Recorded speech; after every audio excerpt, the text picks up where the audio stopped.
Hey you guys, it's Keisha with Zaza K Creations, and in this video I'm sharing with you all the things I made in 2022. As we begin to bring the year to a close, I'm sitting around during this break thinking about the things I want to do in 2023, and I could not help but think about my successes in the current year, and I want to share those with you in this video. Enjoy.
So there you all have it. Thanks for watching my video. I hope that it was very inspirational.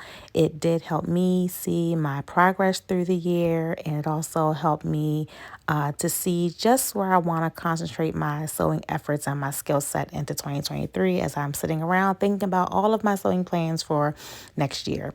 So I hope that, again, you found this very inspirational. And until we come together again, God bless, and I'll see you all soon. Bye.